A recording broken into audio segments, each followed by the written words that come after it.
اب ان کے طریقوں میں سے طریقہ یہ ہے کہ یہ لوگ MI6 اور آغا شیرازی سے نسبت دیتے ہیں. عام طور پر مومنین یہ نہیں جانتے کہ آغا شیرازی قم میں رہتے ہیں. لہٰذا ہم ان لوگوں سے درخواست کریں گے کہ وہ ضرور بہت جلد سے جلد کوشش کریں کہ آغا خامنائی کو بتائیں کہ قم میں ایک شخص ہے اور یہ اس کا نام ہے. ان کا درس خارج بھی ہے, وہ ماہانہ وظیفہ اور شہریہ بھی طالب علموں کے درمیان بانٹ رہے ہیں, ان کی کتابیں بھی چھپ رہی ہیں اور ان کے وہاں پر چاہنے والے اور تقلید کرنے والے بھی ہیں, اور تمام علماء اور مراجع اس زمانے کے اور تمام مدرسین ان سے جا کر ملتے بھی ہیں. تو یہ ضرور ان کو بتائیں تاکہ ان کو پتہ چل جائے اور اس کے بعد وہ ان کے لیے کوئی سزا تجویز کریں. جی سزا تجویز کریں. تو یہ ہمارے شہریار عابدی صاحب کا مشورہ تھا کہ خامنائی صاحب کو جا کے بتائیں کہ شیرازی صاحب کیا حرکتیں کر رہے ہیں, ان کو سزا دی جائے. تو ہمارے عابدی صاحب شاید یہ نہیں جانتے کہ صادق شیرازی کا بیٹا حسین شیرازی اس وقت بھی جیل میں ہے, کیونکہ اس نے مجتہدین کی بری طرح سے اہانت کی تھی. اور صادق شیرازی کا بھائی مرتضی شیرازی جو لندن میں ہے, اس نے بھی آیت اللہ بہجت, آیت اللہ خامنائی, آیت اللہ سیستانی سب کو گالیاں بکی ہیں. انٹرنیٹ پہ یہ موجود ہے, میں پہلے بھی دکھا چکا ہوں. خیر ہمارے عابدی صاحب شاید یہ باتیں نہیں جانتے, تو انہوں نے کہا کہ نہیں خامنائی صاحب کو جا کے بتاؤ. ٹھیک ہے جی, تو میں اب آپ کے سامنے خامنائی صاحب کے ایک نمائندہ آیت اللہ عراقی نجفی, جو کہ 2004 تک خامنائی صاحب کے لندن میں نمائندہ رہ چکے ہیں, یہ ہاؤس آف ایکسپرٹ کے بھی ایک ممبر ہیں, جس کا خاص کام ہے کہ جو حاضر وقت خامنائی صاحب ہیں یا رہبر ہیں, جو بھی رہبر ہو اس کی مدد کرنا, اور آئندہ آنے والا رہبر بھی انہی میں سے ہوگا. ہاں جی, اسی ہاؤس آف ایکسپرٹ میں سے ہوگا. تو بہت ہی امپورٹنٹ پوسٹ کے اوپر ہے, اور رہبر کے نمائندہ بھی ہیں, رہبر کی طرف سے ان کو خاص مقام حاصل ہے. تو آئیے سنتے ہیں کہ یہ کہ آیت اللہ عراقی شیرازی گروپ کے بارے میں کیا انفارمیشن دے رہے ہیں, اور جس ویب سائٹ سے یہ ساری انفارمیشن میں نے لی ہے, ابھی میں آپ کو اس ویب سائٹ کا بھی تعارف کروا دوں گا.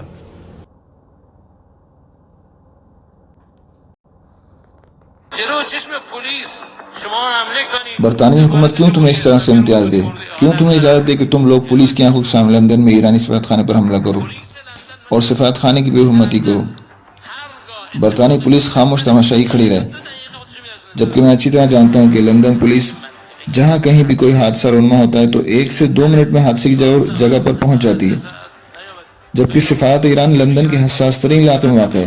اس کے باوجود لندن پولیس 3-4 گھنٹے تک بھی نہیں پہنچتی تاکہ یہ شرپسند ٹولہ شیرازی ٹولہ اپنا کام اطمینان اور سکون سے انجام دے سکے، فلم بنا سکے.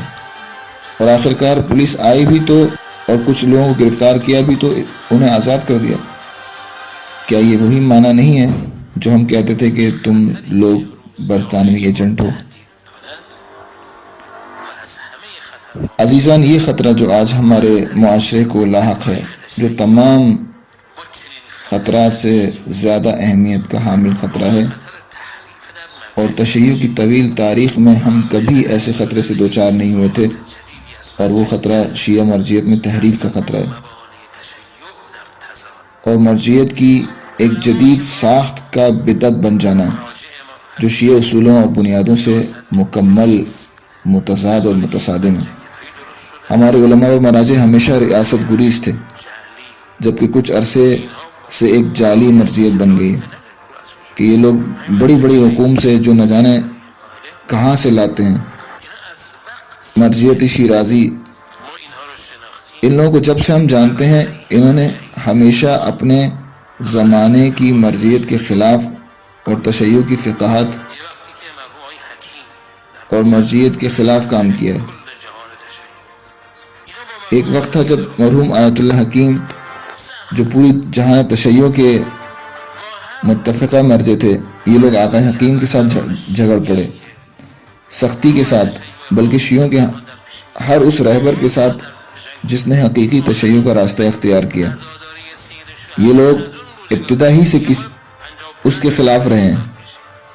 جیسے آقا حکیم عزاداری سید الشہداء کو اسی زمانے سے ان لوگوں نے خرافات اور بدعتوں سے آلودہ کرنا شروع کیا.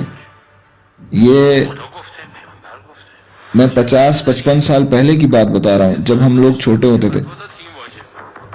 اس پر مرحوم آقا حکیم نے فتویٰ دیا کہ یہ خرافات بدعت اور حرام ہے. یہ کیسی عزاداری ہے؟ کیا خدا رسول نے کہا ایسی عزاداری برپا کرو؟ اس موقع پر اسی سے محمد شیرازی نے فتویٰ دیا کہ قمع زنی واجب ہے. یہ قمع زنی کا مسئلہ جو آپ دیکھ رہے ہیں، جسے یہ لوگ کہتے ہیں واجب ہے،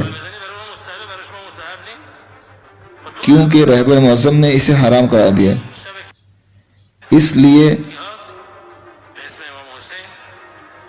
یہ لوگ کہتے ہیں واجب ہے۔ اس لیے نہیں کہتے کہ یہ لوگ خود اس کے معتقد ہیں، بلکہ یہ خود بھی اس کے معتقد نہیں ہیں، اس پر اعتقاد نہیں رکھتے۔ تم اگر معتقد ہو کہ قمع زنی واجب ہے، واجب تو چھوڑیں، اگر مستحب مؤکد بھی سمجھتے ہو، اگر ایسا ہے تو تم خود شیرازی صاحب کیوں قمع نہیں لگاتے؟ قمع زنی ہمارے لیے مستحب ہے اور آپ کے لیے نہیں۔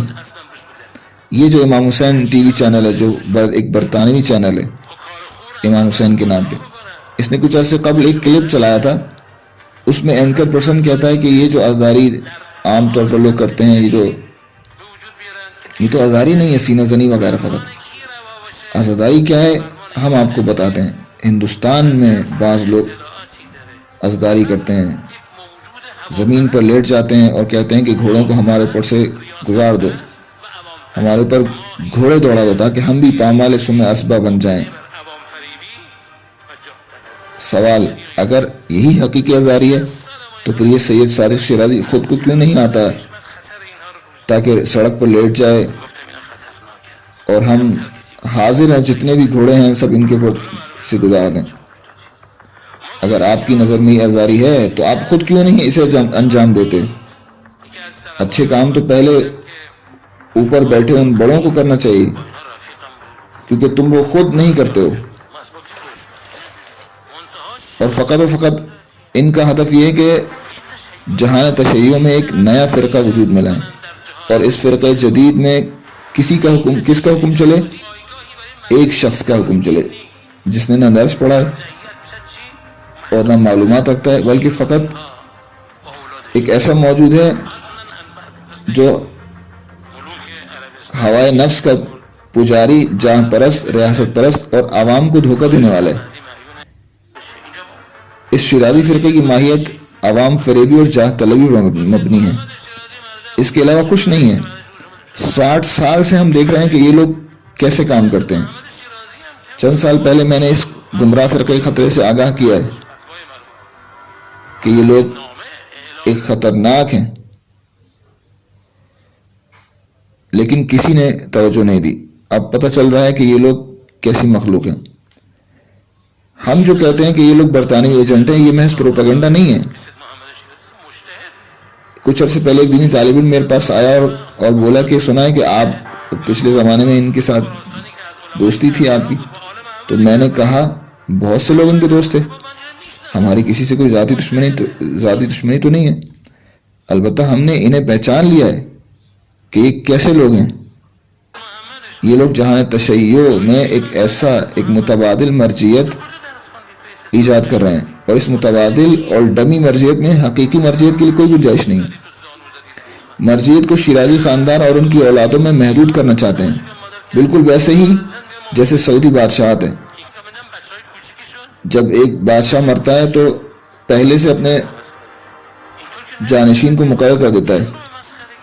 مرجعیت کو بھی یہ لوگ ایسا ہی بنانا چاہتے ہیں، یعنی شیرازی خاندان سے مختص رہے۔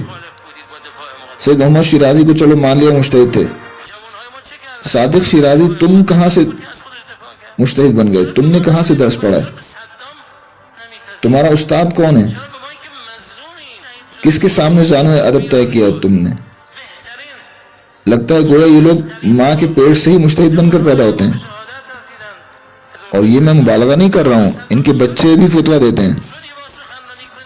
ایسا نہیں چلے گا۔ اب تم لوگوں نے دین کو مذاق بنایا ہوا ہے، دین خدا کا مذاق بنایا ہوا ہے۔ تم لوگ کیوں دفاع مقدس کے خلاف تھے جبکہ صدام ملعون نے ہم پر حملہ کیا تھا؟ کیوں ہمارے اوپر حملہ کرتے ہو تم؟ ہمارے جوانوں نے کیا کیا ہے تمہارا؟ ہمارے پاکیزہ ترین جوان صدام کے ساتھ جنگ میں شہید ہوئے، کیا تم نے ایک بار بھی صدام کے خلاف کوئی تقریر کی؟ اور کبھی امریکہ کے خلاف بولے؟ آج تک تم نے ایک بار بھی برطانیہ کے خلاف ایک لفظ بولا؟ آج تک تم نے ایک بار بھی آل سعود غاصب کے خلاف ایک لفظ بھی بولا ہے؟ تمہاری زبان فقط ایران کے اسلامی نظام کے خلاف، ہمارے شہداء کے خلاف اور دفاع مقدس کے خلاف ہی کھلتی ہے۔ تم لوگ کیوں اسرائیل اور اسرائیلیوں کے دوست ہو؟ فرض کرو فلسطینی مسلمان نہیں ہیں لیکن مظلوم تو ہیں۔ ہم نے کون سا گناہ کیا ہے مظلوم کی حمایت کر کے اور اس کا دفاع کر کے؟ ابھی چند ماہ پہلے لندن میں شیرازیوں کے ایک مرکز، ایک سینٹر میں ایک معروف صہیونی گروپ نے دورہ کیا اور انہیں اس سینٹر کی تاسیس پر مبارکباد دی اور اپنی حمایت اور معاونت کا یقین دلائے۔ انہوں نے بھی کہا کہ ہمارا اسرائیل کے ساتھ کوئی جھگڑا نہیں، ہمارا جھگڑا ایران کی حکومت کے ساتھ ہے۔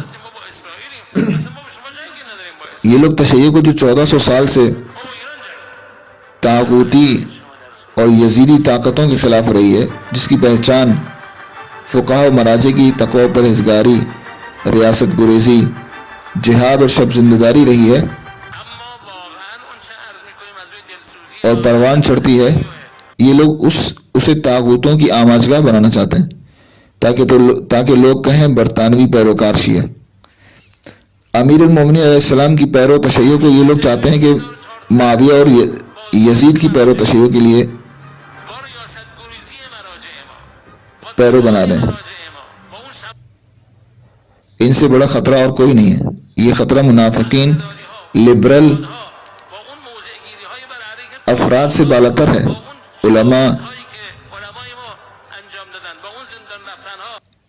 علماء، مذہبی افراد اور سیاستدانوں کو توجہ کرنی چاہیے۔ جو کچھ ہم عرض کر رہے ہیں وہ ان لوگوں کی تاریخ سے آگاہی اور ان پر اور اس پر احاطے کی وجہ سے۔ امیدوار ہوں کہ خداوند متعال اس گمراہ فرقے کے شر سے پوری دنیا میں تشیع کو محفوظ رکھے۔ دعا میں یاد رکھیں۔ السلام علیکم۔ یا علی مدد حق حیدر۔